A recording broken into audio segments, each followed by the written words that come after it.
A teenage girl vanishes into the darkness of night, leaving a family shattered, a community haunted, and a trail of disturbing clues no one could ever fully explain. Ruth Wilson was just 16 when she disappeared from the sleepy English village of Betchworth. She wasn't running away, she wasn't abducted by a stranger in the shadows.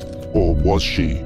What followed was a case riddled with secrets, side notes, withheld information, and a decades-long silence from those who might have known more than they ever let on. This is the chilling story of Ruth Wilson and the unanswered questions that still echo through the Surrey hills. To understand the mystery, we must first understand the girl behind it, who Ruth Wilson was, the life she led, and the quiet complexities that may have been hidden beneath the surface.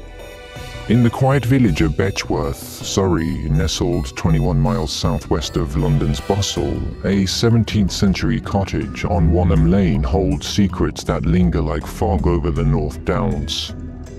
Here, on January 31st, 1979, Ruth Wilson was born to Ian G. Wilson, a respected science teacher and head of the science department at Reigate School, and Nesta Wilson, a woman whose own shadowed past would cast a long veil over her daughter's life. Ruth's biological mother, Nesta, was born on May 1st, 1948 in Wellingborough, North Hampshire, and was raised by a Welsh couple after adoption. She married Ian in Newport, Wales in 1976. Their life in Betchworth's affluent commuter belt seemed idyllic, rooted in a close-knit community. But beneath this middle-class facade, a tragedy was brewing. In 1982, Nesta gave birth to Ruth's younger sister, Jennifer, known as Jenny, at the Wanham Lane cottage. The Wilsons' traditional life seemed unshakable. Yet on a cold morning of December 10th, 1982, Nesta, aged just 33, ended her life by hanging in the family home, mere weeks before Christmas. Ruth was 3 years and 10 months, Jenny a fragile 4 months. Shrouded by the 1980s stigma around mental health, Ian told his daughters a gentler lie. Nesta had fallen down the stairs, her neck broken. Little Ruth, clutching her toys, internalized a crushing guilt, believing they caused her mother's fatal stumble. By late 1983, Ian remarried Karen Bowerman, deputy head and later head teacher at Brockham Primary School. Karen became mum to Ruth and Jenny, and the family clung to an image of stability, hiding the fracture beneath.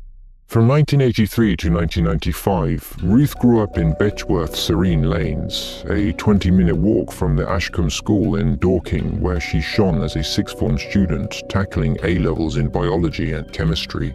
Her dreams leaned towards archaeology, sparked by a love of history, but her heart also sang with classical music. Mozart and Bach filled her days, and literature, with Jane Austen's novels a quiet refuge. Described as intelligent, not cool, and slightly nerdy, Ruth cycled Betchworth's quiet paths, strummed her electric guitar, and played piano with a delicate touch.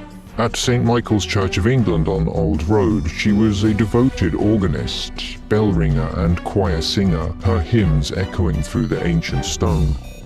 Saturdays found her at Dorking Music, a music shop on South Street selling sheet music and instruments, while babysitting for local families padded her pocket money.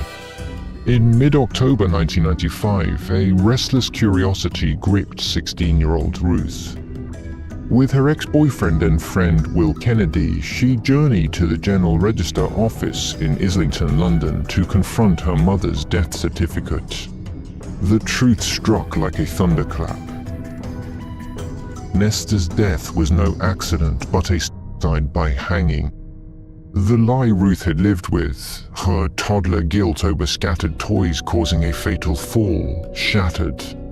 Understandably, it left a lot of questions for her. Why her mother, with 2 young babies, would take her life just before Christmas.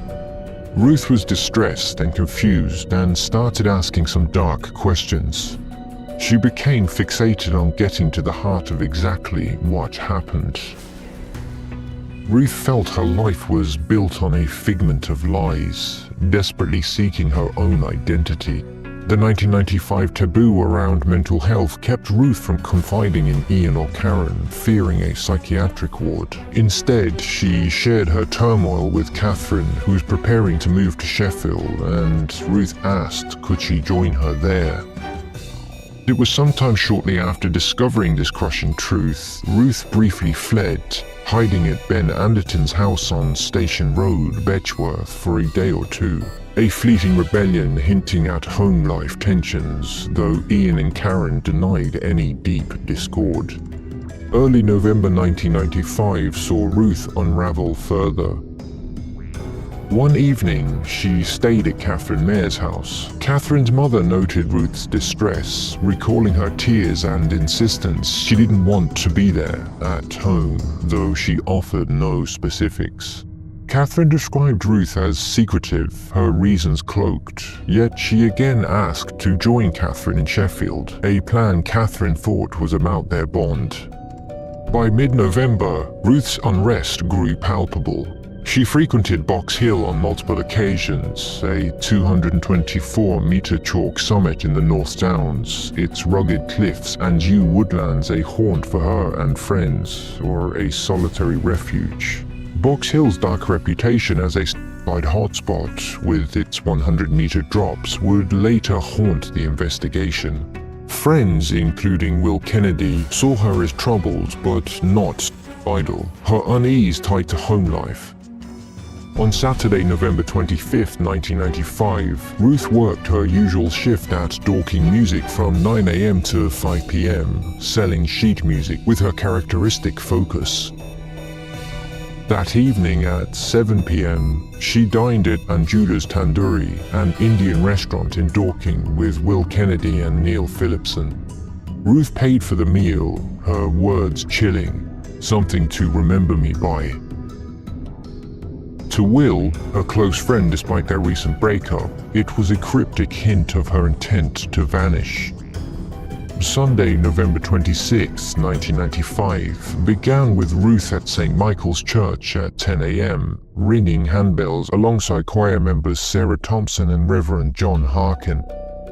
Her organ rendition of "Abide With Me" showcased her skill, her smile masking inner turmoil as she chatted about up-and-coming church events. At 6 p.m. she joined a youth group at Dorking Christian Centre on Church Street, engaging in faith and community discussions with friends like Neil Phillipson, who noted her slight reserve, as if her mind wandered to secret plans. By 7:30 p.m, Ruth ate supper at Will Kennedy's house with Will's mother Margaret Kennedy present. Margaret would later recall Ruth was quieter than usual, nibbling a light meal and discussing school casually before returning to Wanham Lane by 9 p.m. November 27, 1995 dawned cold and wet, the day Ruth Wilson would vanish. At 7:30 a.m. in the Wanham Lane cottage, Ian and Karen rushed out for an Ofsted inspection, Ian to Reigate School, Karen to Brockham Primary.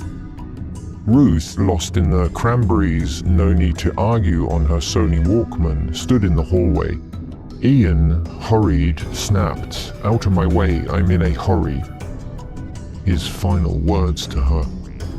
Ruth told her sister Jenny she had skipped the London and County Bus 465 to the Ashcombe School, a choice Jenny shrugged off due to Ruth's flexible sixth-form schedule, though it felt oddly abrupt. Will Kennedy arrived at 7:45 a.m, offering Ruth a lift, but she declined with a vague, "I'll see you later," suggesting she'd attend afternoon classes. By 11:30 a.m, Ruth took a taxi to Dorking's town centre, arriving by 11:45 a.m. At noon, she entered Thistle's Florists at 257 High Street, ordering an expensive bouquet of roses and lilies for Karen to be delivered on November 29th at 9 a.m, insisting it arrive no sooner. No note accompanied the order. Catherine Mayer would later call it a defiant gesture to make a point to her stepmother, while others saw it as a final farewell.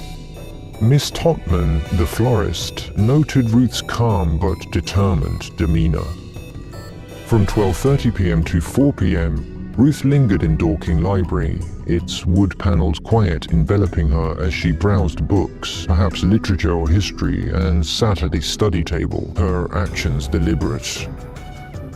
At 4 p.m. under a 4-degree downpour, Ruth boarded another taxi from Dorking rail station on Station Approach, bound for a muddy bridleway 200 yards from the junction of Box Hill Road and Headley Heath Approach, near the Hand in Hand pub.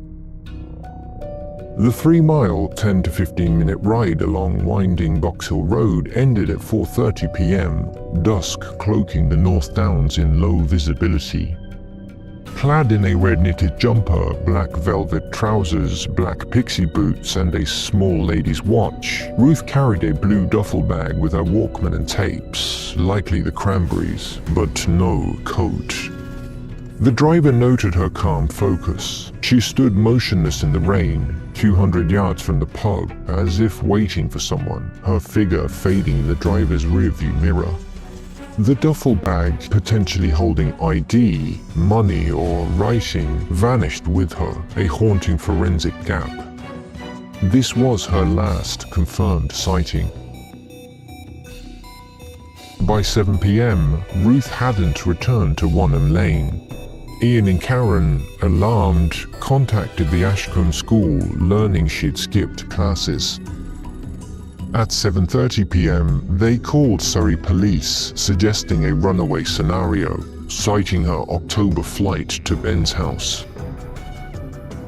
The investigation erupted swiftly. From 8 p.m. on November 27th to dawn on November 28th, 1995, Surrey police launched a 1,000-acre search around Box Hill, targeting the Bridleway and Betchworth quarries chalk cliffs, a known hotspot. Helicopters buzzed, German shepherds sniffed, thermal imaging scanned, and 30 volunteers from Dorking and Betchworth scoured the area. Catherine Mayer later mused, "I always thought it odd that they launched such a huge search so quickly. Teenagers fail to come home all the time. It made me wonder what they thought they knew," hinting police feared suicide or foul play spurred by Box Hill's grim reputation. No trace of Ruth or her duffel bag emerged. On November 29, 1995 at 9 a.m., as the search intensified, Thistle's florist delivered the bouquet of roses and lilies to Karen at Wanham Lane per Ruth's precise instructions. No note accompanied it, its silence deafening. Surrey police called it a premeditated act, but its meaning split opinions. A farewell or, as Catherine Mayer insisted, a defiant jab at her stepmother to make her point. No delivery driver statements or Karen's reaction surfaced, deepening the enigma of Ruth's intent, a calculated move to shape the narrative as she vanished. On December 1, 1995 at 10 a.m., police found 3 handwritten farewell notes hidden under a bush at Betchworth Quarry's edge, 500 yards from Ruth's last sighting. Addressed to Ian and Karen, a close friend, likely Catherine or Roxy, and a teenage boy, possibly Will Kennedy or another, their content remained sealed. Early police reports leaned towards but private investigator Liam McCauley would later argue they could be ambiguous or staged to mask a planned escape.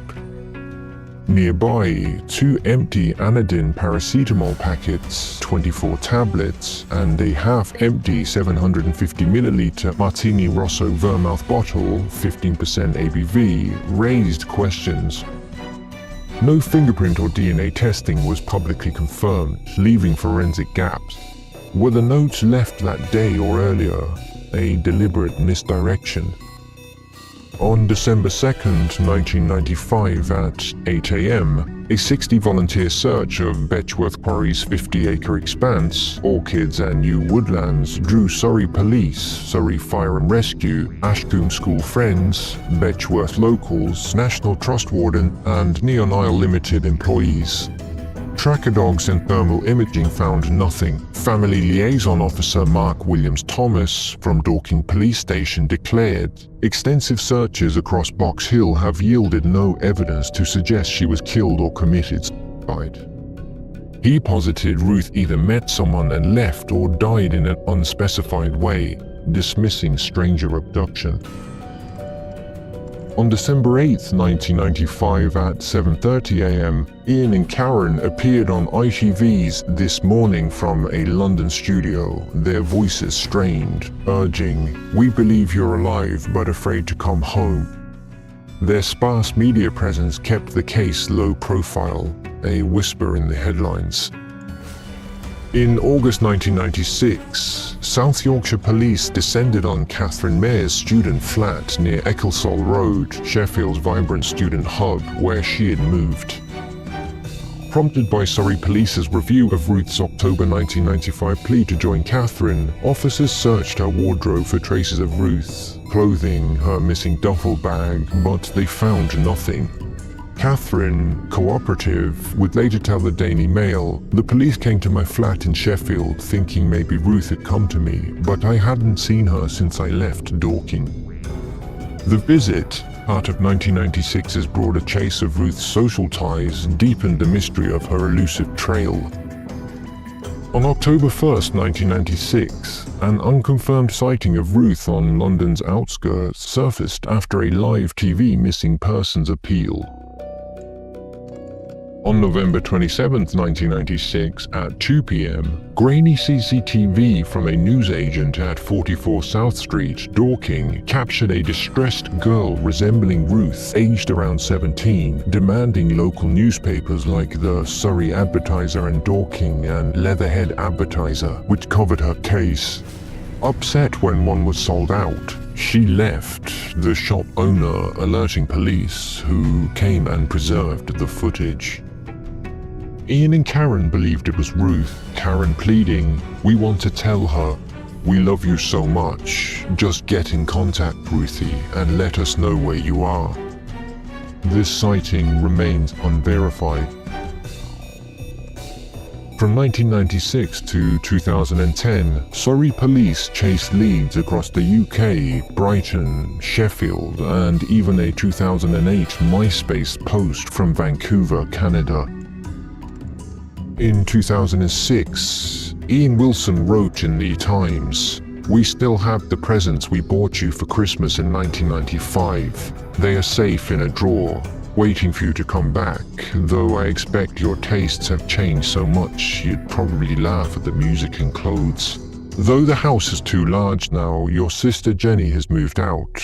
We can't bear to move. It's your home, after all. Your disappearance is still a mystery. You were confident, independent-minded, and, apart from the usual teenage frictions, seemed so happy at home. You can imagine our terror and how we searched month after month. I trawled London, hoping against hope I'd find you. We wondered if you had a secret, but your filofax revealed nothing. The police discovered you had visited Box Hill before, but I don't know why. There have been many false leads. Every time our spirits are raised, only to be dashed again. It's torture." From 2018 to 2022, private investigator Liam Macaulay from Northern Ireland probed the case with journalist Martin Bright for Vanished, the Surrey Schoolgirl, a documentary. Macaulay challenged this theory, citing a local walker's claim of seeing a girl resembling Ruth heading toward Betchworth railway station on Station Road at 6 p.m. on November 27, 1995, suggesting she left the area. He questioned the rapid assumption, unreleased CCTV, taxi logs, and the missing duffel bag, demanding a formal inquest, none held by 2022. Ruth's light attire, he argued, implied she expected a car, not death. His Freedom of Information request for police interviews was denied due to Operation Scholar's active status. Ian and Karen, declining participation, trusted the documentary's professionalism. From 2021 to the present, Operation Scholar, Surrey's oldest unsolved missing persons case, lingers open but inactive, per Chief Superintendent John Saville at Guildford Police Station. "We continue to keep an open mind about what is behind Ruth's disappearance," Saville said, but no new evidence has emerged. Surrey police classify Ruth as a missing person, not a presumed withholding her home life tensions and nestis to avoid biasing witnesses, crafting an image of a perfect middle-class home. Appeals via missing people and long-lost families persist. 3 theories haunt the case. The planned disappearance theory. Ruth's calculated moves, the staged notes, the cryptic bouquet, her dinner remark, standing still as if awaiting a pickup, suggested she fled.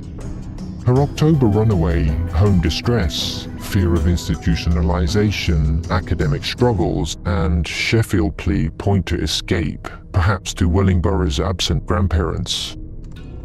Frequent Box Hill visits hint at planning, sightings in 1996 and 2008 plus the walker's claim suggest survival. Yet, with no driver's license, passport or national insurance number, vanishing in 1995's pre-CCTV UK was daunting as a 16-year-old. The suicide theory. The paracetamol packets, the martini bottle, and Box Hill's deadly cliffs near Nesta's death anniversary fuel this theory. Ruth's distress over Nesta's self-blame, academic stress, and fear of institutionalization, amplified by 1995 stigma, suggest fragility. The rapid search implies police fears, but no body was found despite dogs and thermal imaging. Paracetamol overdose is slow, unlikely in public. The vermouth, about 375 milliliters, is too little for alcohol poisoning. The foul play theory. Macaulay's belief that Ruth was dressed to get into another car and her stationary stance suggests she met someone. The missing duffel bag, no body, and no financial traces support harm. Unverified rumors of an affair between Ian and Karen before Nesta's death, though denied, whisper family secrets. Ruth's church, music shop, and babysitting ties could point to a dangerous acquaintance. Yet no forensic evidence, blood or struggle exists. No crime scene. Unanswered questions gnaw. What did Ruth's notes say, and why are they sealed? Did she meet someone at Box Hill, and were her church or babysitting contacts probed?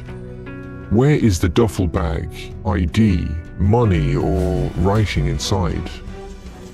Were the paracetamol and martini tested for prints or DNA? Was the 1996 CCTV Ruth? Did the Walker's 6 p.m. sighting hold up? Were phone records or taxi logs traced? Why did Nesta's Wellingborough family stay silent? Why the rapid search? Were there early tips of suicide or foul play? Was Ruth's Filofax fully analyzed? Could her music shop job have funded escape? Why has there been no inquest? Though we do not know exactly what became of Ruth Wilson, we remember her not only as a name in the headlines, but as a bright, kind, and thoughtful young woman whose sudden disappearance left a lasting mark on all who knew her. She was just 16, full of potential, curiosity, and quiet strength. While the questions remain and the answers still elude us, Ruth's memory endures in the hearts of her friends, family, and those who continue to seek the truth. Until the day comes when we finally understand what happened, we hold on to hope, and we do not forget her. Thank you for watching and listening to Ruth's story. Please feel free to let us know your own thoughts and theories in the comments section down below, and we'll see you next time.